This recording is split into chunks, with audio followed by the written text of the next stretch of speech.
ഈ വിഷയം ഞാൻ മനസ്സിലാക്കുന്നത് വി.ഡി. സതീശനെ പ്രതിയാക്കിക്കൊണ്ടാണ് ഈ വിഷയത്തിൽ ഇപ്പോൾ SNDP ആണെങ്കിലും അതേപോലെ തന്നെ NSS ആണെങ്കിലും ഒക്കെ ആ ഒരു ചർച്ചയും അത് ഇന്ന് മെയിൻ പത്രങ്ങളൊക്കെ വലിയ വാർത്തയാക്കിയിട്ടുണ്ട്. അതായത് സതീശനെതിരിൽ എല്ലാവരും ഇവിടെ എന്ത് ചെയ്യുന്നു, യോജിക്കുന്നു.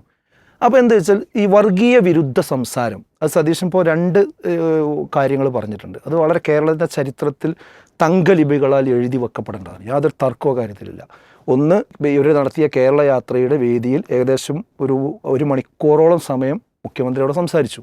അതിനുശേഷം അദ്ദേഹം സംസാരിച്ചപ്പോൾ വളരെ കൃത്യമായിട്ട്, അതായത് പണ്ട് എഡ്വേർഡ് എവറസ്റ്റ് അദ്ദേഹമാണ് 2 മണിക്കൂർ പ്രസംഗിച്ചത്. അതേ വേദിയിലാണ് 2 minute government of the people, by the people, for the people എന്ന പ്രസിദ്ധമായ വാചകം. ആ വാചകം ഇന്നും എല്ലാവരും ഓർക്കും. ആ 2 മണിക്കൂർ പ്രസംഗിച്ച കാര്യം ഇന്ന് ആരും ഓർക്കുന്നില്ല. അദ്ദേഹം തന്നെ ചെയ്തിട്ടുണ്ട്. അബ്രഹാം ലിങ്കന് പിന്നീട് പറഞ്ഞിട്ടുണ്ട്, ഞാൻ 2 മണിക്കൂർ സംസാരിച്ച കാര്യം നിങ്ങൾ 2 മിനിറ്റിൽ പറഞ്ഞതിന് അഭിനന്ദനം. യഥാർത്ഥത്തിൽ അതിന് സമാനമാണെന്ത്, അദ്ദേഹം അവിടെ വർഗീയ വിരുദ്ധമായ 2-4 മിനിറ്റാണ് സംസാരിച്ചത്. അതിവിടെ കിടക്കുന്നുണ്ട്. അതോടൊപ്പം തന്നെ ഇപ്പോൾ സജി ചെറിയാൻ പറഞ്ഞ വിഷയത്തിൽ അദ്ദേഹം എന്ത് പറഞ്ഞു, നമ്മൾ ഇന്ന് തീരും, ഇന്നല്ലെങ്കിൽ നാളെ നമ്മൾ ഇവിടെ ഇല്ലാതെയാവും, പക്ഷേ കേരളം ഇവിടെ എന്ത് ചെയ്യണം, നിലനിൽക്കണം. ആ ബോധം എല്ലാവർക്കും വേണം. അത് കേരളത്തിൻ്റെ മലയാളികളിൽ ശരിയായ അവരുടെ മനസ്സിൽ ആഴത്തിലിറങ്ങിയിട്ടുണ്ട്.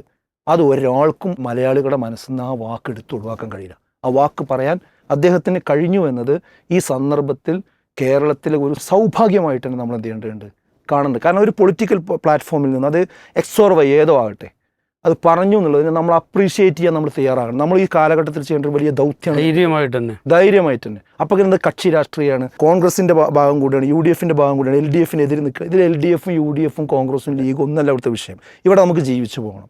ഇവിടെ കോൺഗ്രസ്സുകാരനും വർഗീയത പറയാൻ പാടില്ല. ഇപ്പോൾ വി.ഡി. സതീശൻ്റെ ഭാഗത്തു നിന്ന് തന്നെ ഈ സാജൻ സക്രിയൻ്റെ വിഷയത്തിൽ അദ്ദേഹത്തെ കൂട്ടിപ്പിടിച്ചുകൊണ്ടുള്ള ഒരു സമീപനം വന്ന സമയത്ത് നമ്മൾ ശക്തമായിട്ട് ആ വിഷയത്തിൽ ചെയ്തിട്ടുണ്ട്. ആ വി.ഡി. സതീശൻ ചെയ്ത ആ കാര്യം ശരിയല്ല, അദ്ദേഹത്തെ കൂട്ടിപ്പിടിച്ചത് ശരി, അദ്ദേഹത്തെ ഒരു മാധ്യമ പ്രവർത്തകനായിട്ട് കാണാൻ പാടില്ല എന്ന് നമ്മൾ ശക്തമായി തന്നെ ആ വിഷയം പറഞ്ഞിട്ടുണ്ട്.